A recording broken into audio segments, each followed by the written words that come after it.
What took your family to Latuda? Well, my mother came there with her family.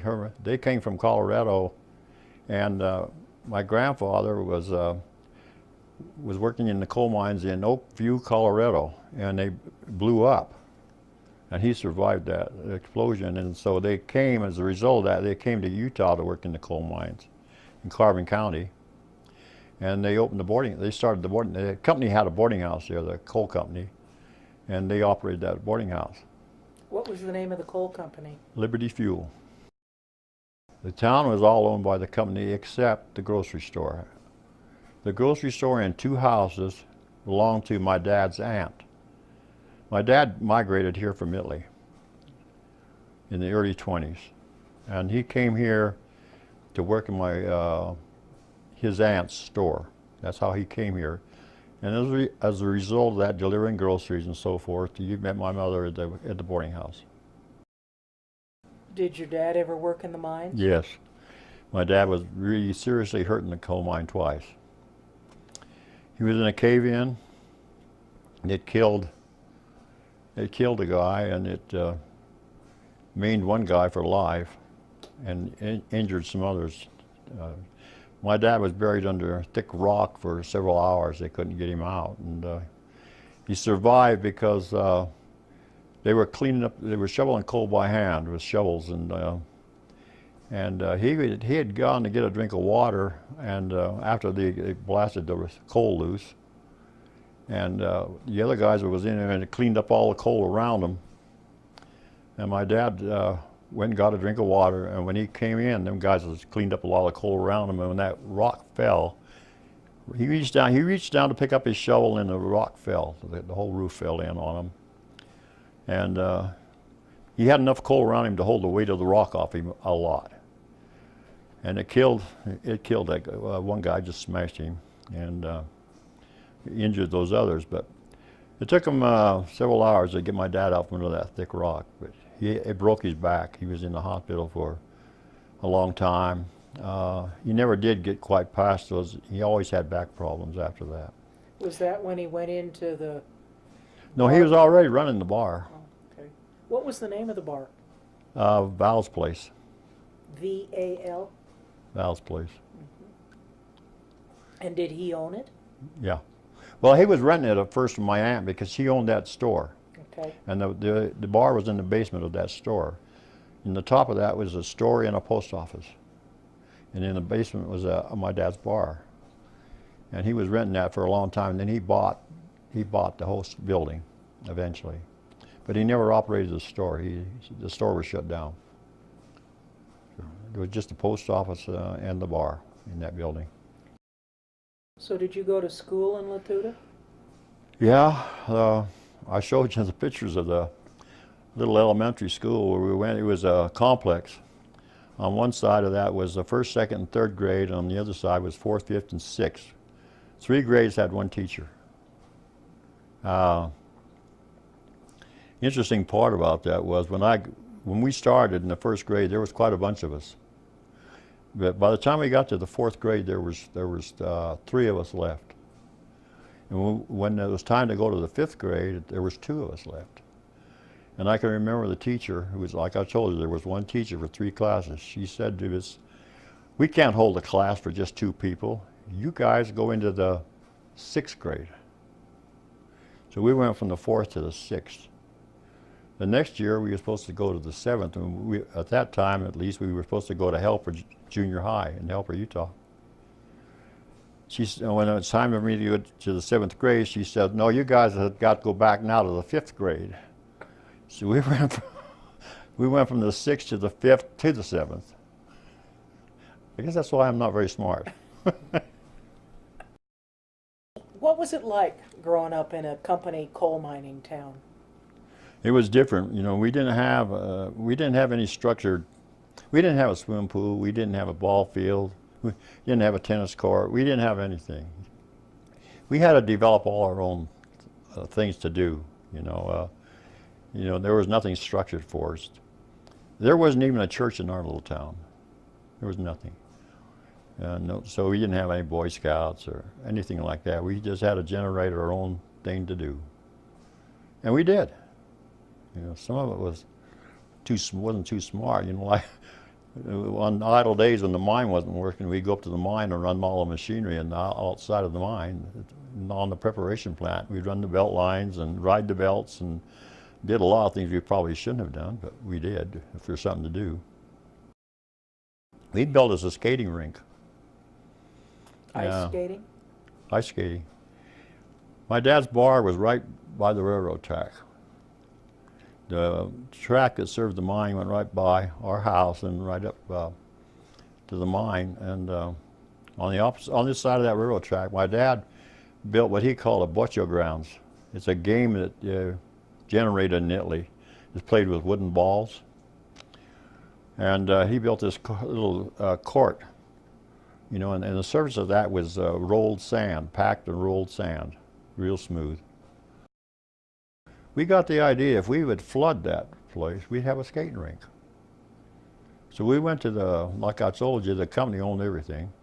So we went to the superintendent of the mine and said, hey, how about giving us some water to flood that? Absolutely not. No way does he even want to talk about it.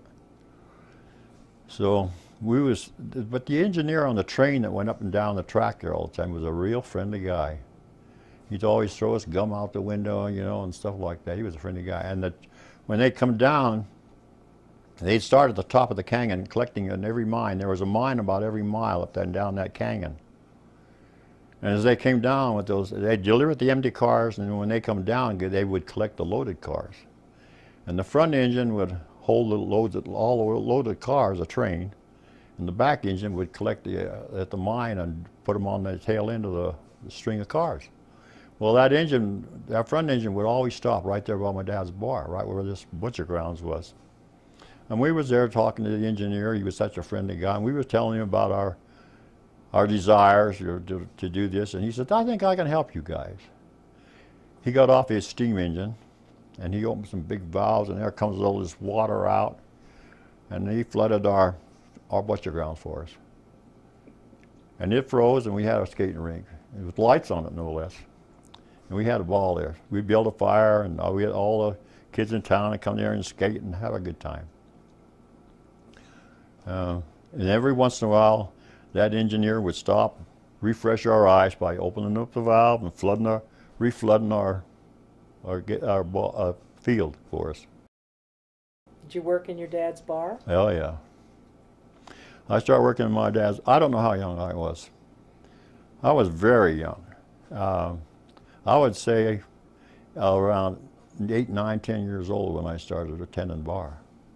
And how that happened was I'd go to my dad's bar just to visit him, and he would say, hey, keep an eye on things here a little bit. I'm going to go get a sandwich. Well, there was nothing to draw a beer. I could draw a beer. Guys would come in and I'd draw the beer, you know, for them. And my mother showed me how to count change when I was real small. I counted change when I was very small. I could tend that bar when I was 8, 9 years old. And I did. That's how I got this oxygen. When I went to the doctor with this problem, he said, you smoke too much. I said, I never smoked in my life. But I tended bar. He said, that's even worse. Smoking that bar would be, I remember it would be about 2 or 3 feet under that ceiling would just a blue haze, you know, so thick. And all the time I tended bar long after I was married. So that's how I got oxygen. Did you ever go in the mines? Were you ever a coal miner? Yeah, I did. I started working at the coal mine when I was 16 years old. World War II was on. And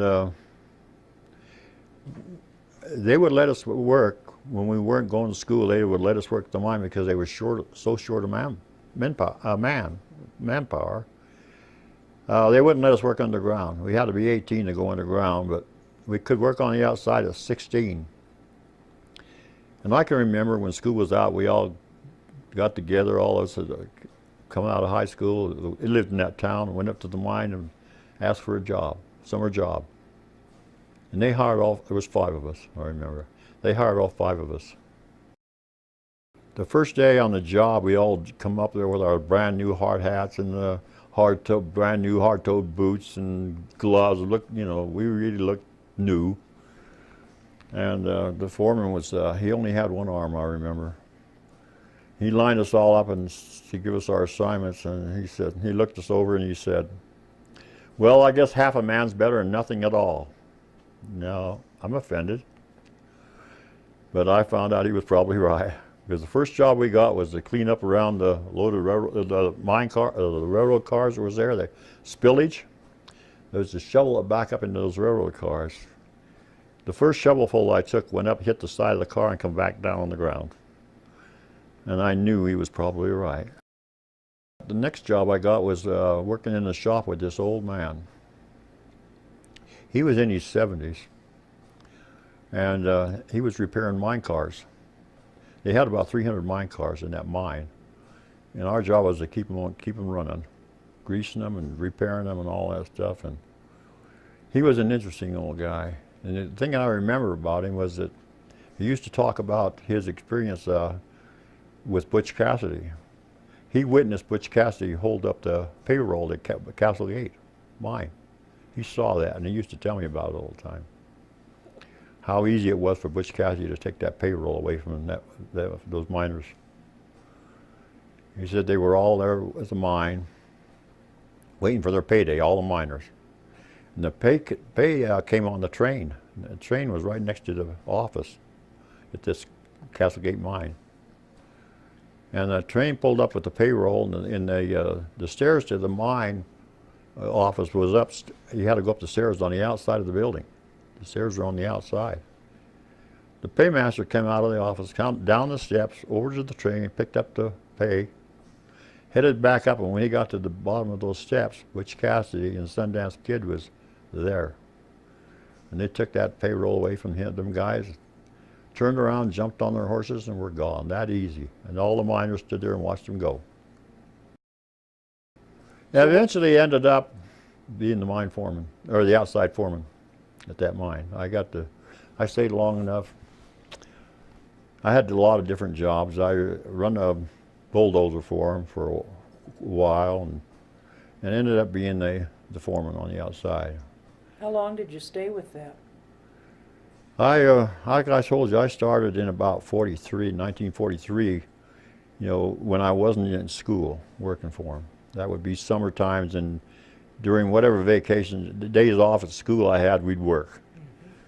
And in 1948, I started permanently, because I finished school, and I went permanently working on the outside there, and eventually I got the foreman job. I became the foreman there. I stayed there till 1966. Yeah, 66, when I was offered a job at the Job Corps Center in Price.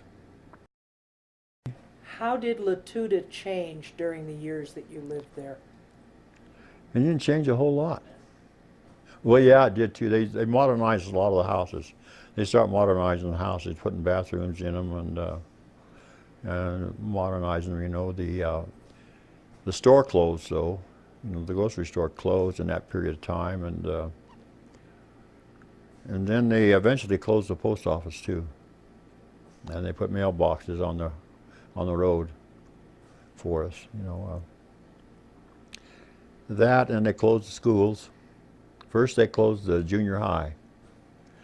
We had a junior high there, and it not only served our little town, it served the little town below us, which is about a mile away, and the town above us, which is about a mile away.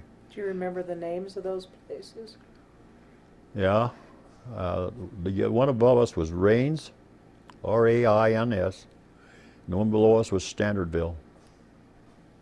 Standardville is where Racine, my wife, was born and raised. Her mother ran a boarding house in Standardville. My dad had one of the few cars in town. And I remember people used to come to him and say, hey, are you going to town? Town was Helper, Utah. It was about 6 miles away. People did the majority of their shopping there. Payday was a big day. When they got paid, everybody went to Helper to shop and get drunk or whatever. They'd all head for town. So we had one of the few cars in town, and a lot of guys used to come to my dad and want to know if they could have a ride to town. So there weren't very many cars in town at that time either. And as the cars got more and more use, a lot of guys moved to Helper, moved out of town, moved to Helper and Price, and were driving to work every day. Instead of living in the little mining towns, they were driving. So, you know, the towns kept going down, down, down. How long did your dad stay in business? He stayed in business till about, now I just have to take a guess at this, but he was about, I'd say, about 1960, 62, something in there. And he finally closed the bar. But my dad was also working at the mine. After he got hurt in the inside of the mine, he went outside and worked as a blacksmith. My dad was a trained blacksmith. He was trained as a blacksmith in Italy when he was growing up. And so he took over the blacksmith's job at the mine there. He also shoot all the mine horses. Did he? Well, he hated that job. So the mines would use horses to tow the cars? Yeah. You see pictures on that, what I showed you, the girl. You see pictures of the horses in the mine, in there. Yeah, they use those horses in the mine, and they would go around to the farms around Carbon and Emery County. The superintendent and my dad always went with them, looking for the right horses to buy for the mine. They wanted low-profile horses, heavy-bodied. And then my dad had to put shoes on those things, and man, that was a job. And sometimes they'd pull those shoes off, you know, and the guys who took care or used the horses in the mine, they were called drivers. And they would come early in the morning and get the horses and go in before the men went in the mine, so they could be out of the way when they was transporting the men into the mine. They'd have the horses out of the way, you know, and at night they were the last ones out. And they'd come out, and like I said, my dad was there taking the lights in, and they'd say, "Oh, Bolly's got a shoe off." Oh man, he would throw a fit, you know, cuss and rage. You know, before he went home, he had to go put that shoe on for the next day, you know. And in reading some history about coal mines in Utah, some authors imply that life in a coal camp was rough, and I don't mean because there wasn't indoor plumbing or the wages were low or anything like that. It was rough in the sense that people got into fights and did dirt to one another. Did you experience that? oh yeah, did I ever experience that? That's true. You know, the miners would come in there and they get drinking too much and get in fights. You know, and the amazing thing to me was how they would fight, and they would actually fist fight and all that. And the next day they'd go to work like nothing had ever happened. Yeah, there was a few grudges held, but normally there weren't. You know, they'd go to work. But you know, as a bartender, I got involved in a lot of that stuff. Can you think of anything else you'd like to tell us about your time in Latuda, your working with the coal mine, or your activities with the BLM? You know, I just kind of want to go back to Latuda a little bit. First of all, Bob, tell us where you got this, and then tell us what it shows. These pictures hung in the mine office at Latuda. For years and years and years it hung there in the mine office. This says Rotary Dump. What was that part of? That Rotary Dump is where they dump the mine cars. You know, the cars that come out of the mine in strings. 10 cars in a string, you know, and we'd dump them individually through that rotary dump. Turn them clear around and dump the coal out of them. Each car was weighed to see how much coal we was actually bringing out. Because some of these cars were loaded by contractors by hand. They were contracted. They get so much a ton, and so when those cars would come out, some of them would have a little brass tag on the front with a number on them. And when we weighed them there, we would record that number because that car belonged to an individual. He loaded it, and he got paid by the ton. This one says reciprocating feeder and breaker. What's that? Yeah. Feeder was when they dumped out of when they come out of the dump, it went from the feeder into a crusher, that rotary crusher. That was breaker. They called it a breaker there, but it's a crusher called, and it broke it down. And we got an elevator. What's all that about? Conveyed to the shaking screens for grading and separating into the various standard sizes. Yeah. See these holes all in this screen stuff? Mm-hmm. It come down, went across these holes, and it drops through these various holes to size it. Then they come out in these conveyors and loaded into railroad cars. So when you say that Liberty Fuel was selling for the domestic market, this was not industrial use. This was home and business heating? It was rare that we had any industrial use. Okay. Sometimes we get sometimes we get maybe a small contract like with a power company or something, you know, we put it for, but we didn't do good in that business, you know, we couldn't compete. And the big picture here, you have an enlargement of that. Yeah. This picture was taken in, I don't know, it looks like the 30s to me, early 30s. Let's start by showing where the mine is. The mine is up here, Okay. and this is the mine office right there. This is the store and bar that my dad had here. I was born in this house right here, but I was raised in this house. When Racine and I got married, we lived in this house right here, and later moved up here to this house. At this end of the picture, there's a couple of larger buildings. Those are schools, is that right? This is the junior high school. It served, like I told you, it served 3 towns, 3 little mining towns. This is the junior high school, and right next to it is duplex. Was the 1st, 2nd, 3rd, 4th, 5th, and 6th grade. With 1 teacher for 3 classes. Up this canyon, there was a mine about every mile. There must have been. First one was Peerless, Spring Canyon, Standardville, Latuda, Rains, Mutual, and Little Standard. All mining towns. All different companies? All different companies. And each of those towns was owned by the mining company.